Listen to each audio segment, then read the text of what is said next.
Hello, everybody. This is Group 13, and today we're going to be covering a case study project on spiral fractures of the humerus. So, what is our injury? As you can see in these two pictures to the right, there's a very clear illustration.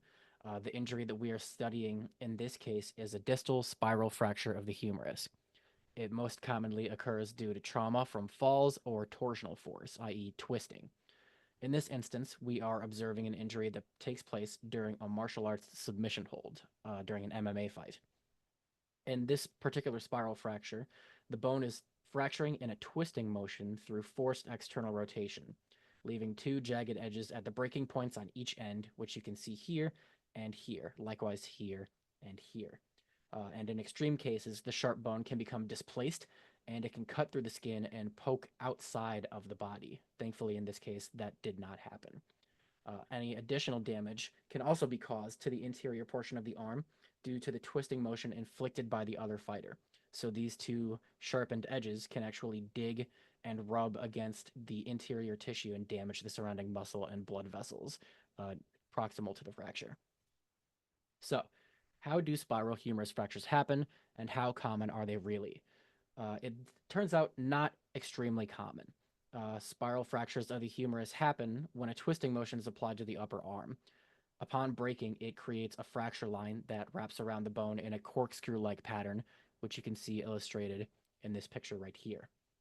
According to a paper by B. Adam et al., humerus fractures account for 4 to 6% of all fractures in young patients and 1 to 3% of fractures in elderly patients. So, like I said earlier, not a huge margin for occurrence, but they do happen.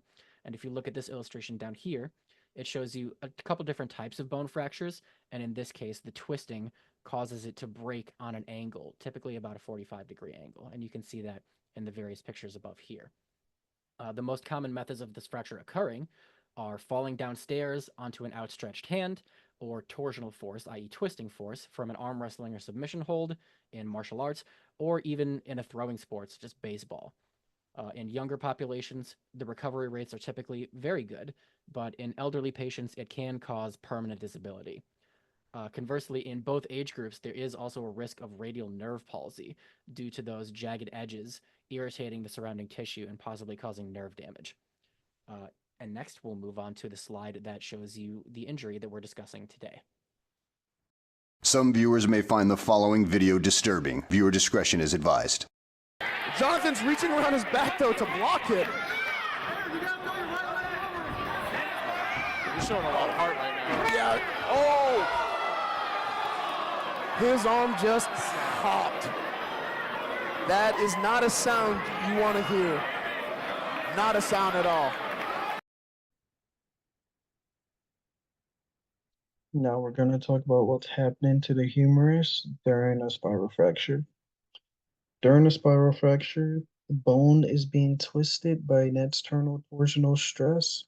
The humerus is strongest when force is applied along its length. However, when a rotational force is applied, the bone cannot withstand the stress. This makes sense because bones are typically loaded with stress in a longitudinal direction. This provides them with strength when undergoing compression, but this also means they are weakest under torsional loading, which acts in a transverse direction, which is basically just a twisting direction. A great exercise example will be when you're performing a plank, the humerus undergoes compression while the surrounding muscles of the humerus contract isometrically to prevent you from falling. Now, when looking at a bone like the humerus, the fracture line typically forms at a 45-degree angle towards the long axis of the bone. This means that the twisting force needs to be applied at a 45-degree angle to induce a fracture. Right here is a picture of the humerus, and we can see that the bone actually did fracture at a 45-degree angle. Now, on a cellular level, the site at which the fracture occurs, the cells are damaged due to bone fragments tearing through the blood vessels of the surrounding area. The body immediately acknowledges that an injury occurred and triggers an immune response where inflammation occurs. The body will also send itself into a fight or flight state where the individual receives a surge of adrenaline. This basically acts as an immediate response to the injury in an attempt to rush nutrients to the damaged area. Uh, Due to both these responses that the body has, stem cells inside the bone marrow are released and convert to either white blood cells or red blood cells to aid in the initial healing process of the injury. Now, if we take a look at white blood cells, they basically contribute to the inflammatory process, which is the immediate healing process. Uh, these cells also clean up debris at the fracture site and signal other cells in the body to aid in the healing process. And the debris that we're referring to is going to be just the bone fragments or the damaged or dead cells that are left at the site. And then the red blood cells cause blood clotting in the blood vessels and tissues surrounding the bone to prevent internal bleeding. And the remaining stem cells are used to create new bone. Now, if we take a look at this next slide, there we go. If we take a look at this next slide, we can actually see more pictures where the humerus fractured at a 45-degree angle. And then these pictures are from two different individuals as well. And then if we take a look at this picture, we can see that the distal portion of the humerus is actually going to be the weakest portion of the humerus.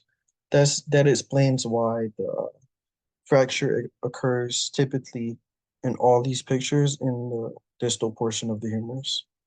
And then lastly, this picture right here just shows how the fracture actually occurred. The external force occurs at the hand, and then if it's not strong enough, it'll fracture the humerus.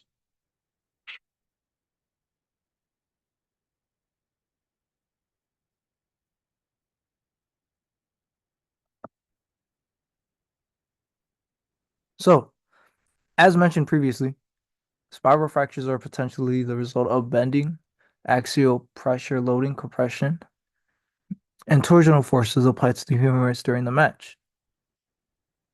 According to the injury from a paper by Krasinski, the primary bone stress is due to torsional loading of up to 60 megapascals.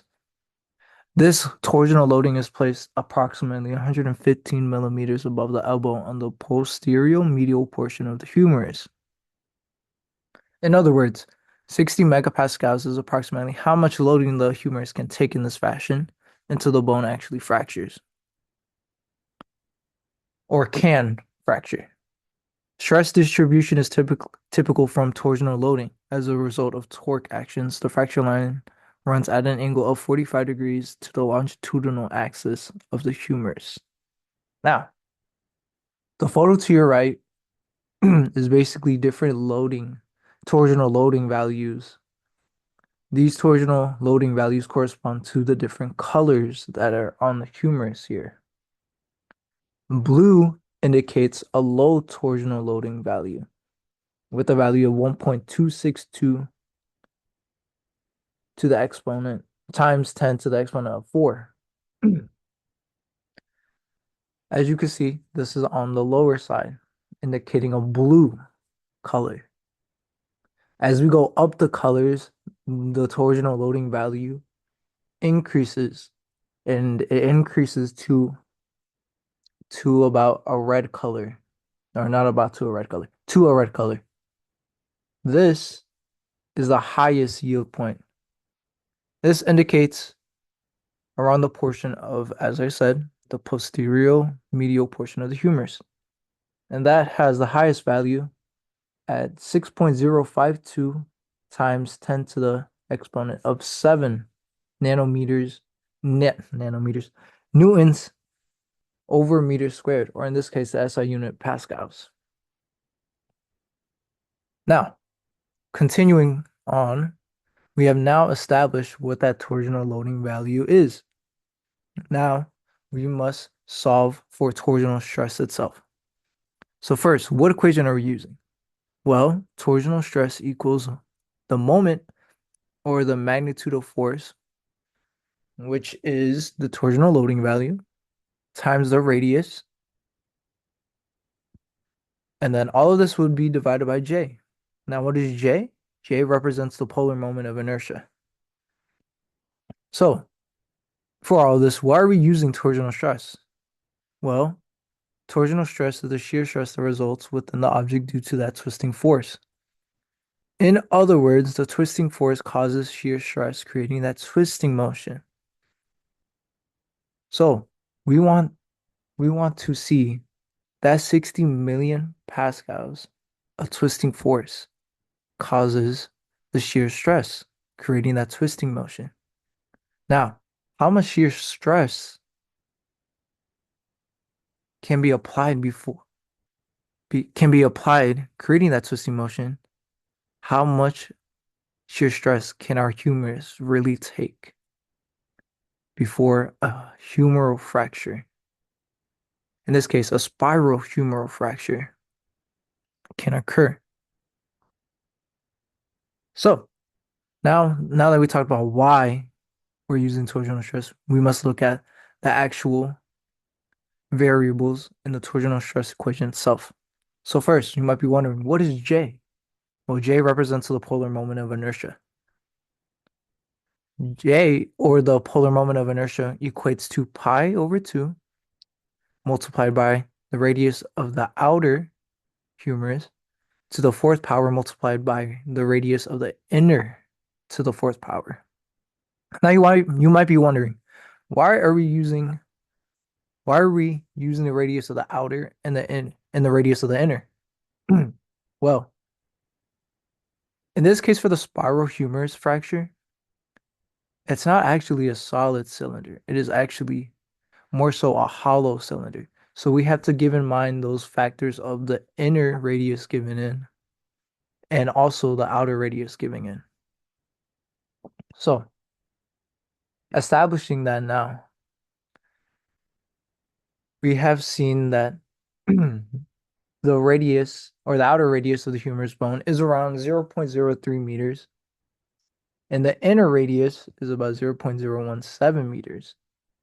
Now, plugging all of that into the equation for J, we would get to a number of 1.14 times 10 to the negative 6. After that, we can then actually solve for torsional stress. Given that we have J, which equates to 1.14 times 10 to the negative 6, M, or torsional loading, which would be 60 million pascals, and the radius, we're using the 0.03 meters of the outer radius because that's the highest yielding point in terms of where that 60 million pascals will be placed on first. So the equation for torsional stress would be 60 million pascals or newtons meters times 0.03 meters. That value will then be divided by 1.14 times 10 to the negative 6, which would equate or equal 1.58 times 10 to the 13th power pascals. Or if you want to simplify it even more, we go to megapascals, which would be 15 megapascals.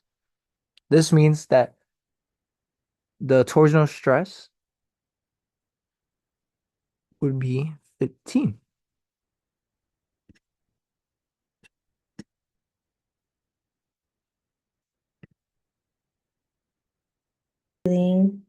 So I'm presenting the healing capacity of a spiral fracture.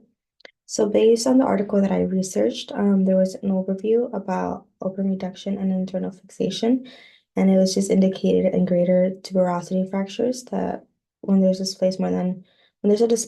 displacement bigger than 5 millimeters and head splitting fractures, healing of a spiral fracture typically is between 4 to 6 months to fully heal. with the recovery process involving stages of immobilization, gradual weight bearing, and physical therapy. And this all just depends on the severity of the fracture. If the two ends of the bone are separated, then an open reduction surgery will be necessary. This small table on the right, it's from the article.